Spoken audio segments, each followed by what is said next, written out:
আজ শুক্রবার ২৬শে চৈত্র ২০২৬ সালের ১০ই এপ্রিল, কর্কট রাশি, কর্কট লগ্ন, ক্যান্সার সাইনের জাতক জাতিকাদের আজকের দিনটি কিন্তু মিশ্র প্রকৃতির অতিবাহিত হবে।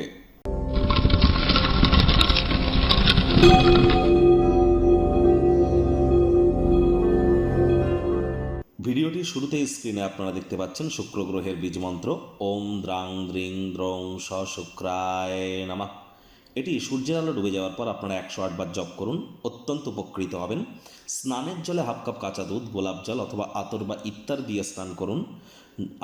আপনাদের শুক্র জন্মছকে যে রাশির গৃহে অবস্থান করছে সেই রাশির বডি পার্টসে আপনারা কিন্তু অবশ্যই কিছু আতর বা ইত্যার ইউজ করতে পারেন। বাড়ির উত্তর পূর্ব কোণ বা দক্ষিণ পূর্ব কোণে অর্থাৎ ঈশান কোণ বা অগ্নিকোণে আপনারা গোলাপের যা আতর পাওয়া যায় এটি শিশি এনে রেখে দিন, তার মুখটা খুলে রেখে দিন, দেখবেন আর্থিক বৃদ্ধি হবে। আর এর সাথে সাথে আপনাদেরকে বলবো যে অবশ্যই আজ সাদা রঙের বস্ত্র সামগ্রীর প্রয়োগ আপনারা বেশি করে করুন। মহিলারা লক্ষ্মীর পাঁচালী আজ শুক্রবার হওয়া সত্ত্বেও পাঠ করুন, আপনার গৃহে সমৃদ্ধি আসবে। আর দেখুন, আপনাদের মধ্যে অনেকেই কিন্তু মনে করেন যে আমি ডেলি একই কথা বলি। দেখুন, ডেলি একই কথা বলি এটা আপনাদের মনে হতে পারে। কেন? তার কারণ আমি কিন্তু শুধুমাত্র কয়েকটি পয়েন্ট ধরে নিয়েছি।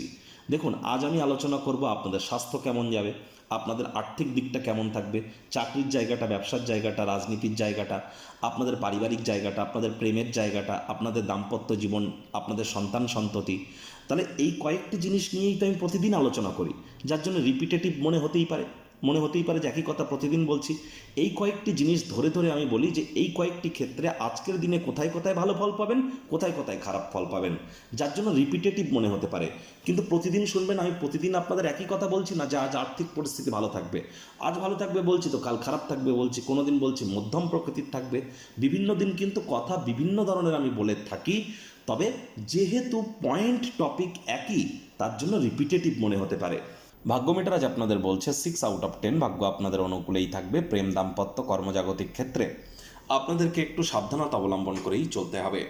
আজ অবসরকালীন সময়ে মন্দির, মসজিদ, গুরুদ্বারা ভ্রমণ করুন, সাধু সন্ত, আউল বাউল ফকিরদের সংস্পর্শে যান, দেখবেন মেন্টাল রিলিফ প্রাপ্তি করবেন।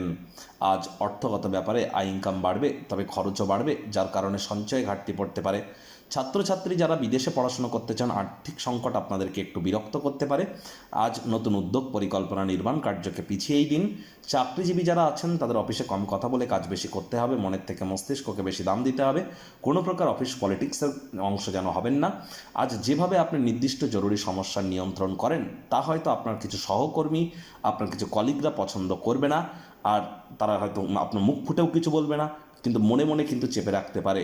তাহলে প্রত্যাশা অনুযায়ী ভালো হয় এমনটি করার চেষ্টা করুন, পর্যালোচনা করুন। আপনার তরফে যদি কোনো পরিবর্তন করার প্রয়োজন পড়ে পরিবর্তনটা করুন, তাদের কাছে প্রশ্ন করুন, আলাপ আলোচনার মাধ্যমে করুন, টিম ওয়ার্কের থ্রু দিয়ে করুন। তা নাহলে ইন ফিউচার কাজের চাপ, বোঝা উভয়ই কিন্তু আপনার উপরে বাড়বে। আজ রাজনীতিবিদ যারা আছেন জনসংযোগ বৃদ্ধি করুন। আজ শর্টকাট অবলম্বন করে খুব বেশি দূর কিন্তু এগোতে পারবেন না। হার্ডওয়ার্ক বৃদ্ধি করবার দিন আজ। আজ ফাঁকা সময়ে যোগব্যায়াম, ধ্যান, প্রাণায়ামের সাহায্য কিন্তু আপনারা নিতেই পারেন। আজ শিক্ষার্থী বিদ্যার্থীদের পড়াশোনায় মনোযোগ আরও বৃদ্ধি করতে হবে। উচ্চশিক্ষার জন্য যারা বিদেশ যাত্রার কথা ভাবছিলেন, ভাগ্যদেবী আজ আপনাদের পক্ষে নেই। সন্তান সন্ততি থেকে থাকলে তাদের দিকে সজাগ দৃষ্টি আপনারা বজায় রাখুন। হাউস ওয়াইফ যারা আছেন দিনের শুরুটা তাড়াতাড়ি করুন। প্রেমিক প্রেমিকা, স্বামী স্ত্রী, না ভাব ভালোবাসা, রোম্যান্স, না তর্ক বিতর্ক, অশান্তি, কোনোটাতেই বাড়াবাড়ি যেন করবেন না। অন্যান্য দিনের ন্যায় সাধারণ হিসাবে ট্রিট করবার আপ্রাণ প্রচেষ্টা আপনাদেরকে করতে হবে। তবে স্বামী স্ত্রী তর্ক বিতর্ক হলেও ডিনারের পর কিন্তু সব কিছু মিটে যাবে। আজ পরিবার পরিজনদের সাথে ভাব ভালোবাসা বাড়বে। গৃহের পরিবেশ শান্তিপূর্ণ, নির্ঝঞ্ঝাট পরিগণিত হবে। তবে গৃহের প্রতি দায়িত্বগুলি পালন করুন।